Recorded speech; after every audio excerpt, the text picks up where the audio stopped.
নমস্কার, আশা করি আপনারা অনেক ভালো আছেন, সুস্থ আছেন। আজকে আপনাদের সাথে আমি কিছু কথা বলবো এই রেসিপির মাধ্যমে। আগে আপনারা ওয়াইটি স্টুডিওটা দেখুন। দেখেছেন এখানে আমার ওয়াচ টাইম কিন্তু 987। এক মাস ধরে কিন্তু আমার ওয়াচ টাইম প্রায় কেটে নিয়েছে। 2025 ছিল, সেখানে ওয়াচ টাইম এসে দাঁড়িয়েছে 987। এই চ্যানেলটির বয়স প্রায় 2 বছর 8-9 মাস হতে আসলো। আমি প্রায় 2 বছর ধরে খাটছি, তাও কিন্তু চ্যানেলটি দাঁড় করাতে পারছি না। নিয়মিত কিন্তু ভিডিও ছাড়ি, যখন দেখি এরকম ওয়াচ টাইম কেটে নেয় তখন কিন্তু আমার ভীষণ মনটা খারাপ লাগে। তখন আমি কিন্তু আর ছাড়তে পারি না রেসিপিগুলো। তাই আজকের রেসিপিটাই লাস্ট, আমি আর ইউটিউব চ্যানেলে কোনো রকম রেসিপি ছাড়বো না। দেখুন এখানে দুটো রুটি আমি নিয়ে নিয়েছি, অল্প পরিমাণ লবণ দিয়ে দিয়েছি, হলুদ গুঁড়ো দিয়ে দিয়েছি, জিরে দিয়ে দিয়েছি, জিরের গুঁড়ো, ধনের গুঁড়ো দিয়ে দিলাম, কুচিয়ে রাখা পেঁয়াজ কুচি দিয়ে দিলাম, ধনে পাতা কুচি দিয়ে দিলাম, আর দিয়ে দেবো লঙ্কা। ঝালের জন্য আপনারা কিন্তু লঙ্কা গুঁড়োটা ব্যবহার করতে পারেন। একটা ডিম আমি ভেঙে দিয়ে দেবো, দিয়ে ভালো করে কিন্তু রুটিটার সাথে মিশিয়ে নিতে হবে।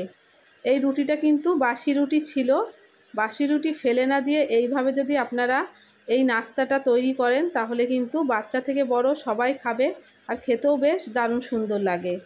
দেখুন সুন্দরভাবে আমি মাখিয়ে নিয়েছি। একটা ফ্রাই প্যান দিলাম, দিয়ে এর উপর তেল দিয়ে দিলাম, রিফাইন তেল। 1 চামচ করে এখানে রুটির মিশ্রণটা দিয়ে দেবো। ভালো করে কিন্তু গোল করে একটু মোটা করে দেবো। জাস্ট 2 মিনিট কিন্তু এখানে আমি ঢেকে দেবো, যাতে পেঁয়াজ আর ধনে পাতাগুলো অনেকটা সেদ্ধ হয়ে আসে। ঢাকনাটা তুলে নিলাম, দিয়ে এক পিঠ উল্টে দেবো।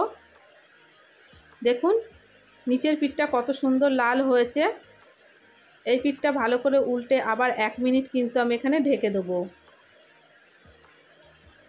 ঢাকনাটা চাপা দিয়ে দিলাম, 1 মিনিট হয়ে গেছে। ঢাকনাটা তুলে নিলাম, উল্টে পাল্টে লাল করে কিন্তু তুলে নিলেই এখানে তৈরি হয়ে যাবে বাসি রুটির একটা নাস্তা রেসিপি। রেসিপি ভালো লাগলে বাড়িতে তৈরি করবেন, আর বাদবাকিগুলো কিন্তু একইভাবে এখানে ভেজে তুলে নেব। প্রায় এই চ্যানেলে 1000টা রেসিপি কিন্তু আমার ছাড়া হয়ে গেছে, শর্ট দিয়ে আর বড় ভিডিও দিয়ে। অনেক চেষ্টা করেছি, তাও কিন্তু চ্যানেলটা আমি দাঁড় করাতে পারলাম না।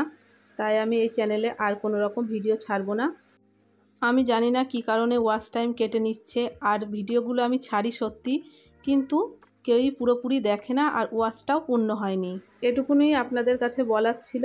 তাহলে আপনারা ভালো থাকবেন, সুস্থ থাকবেন আর সাবধানে থাকবেন।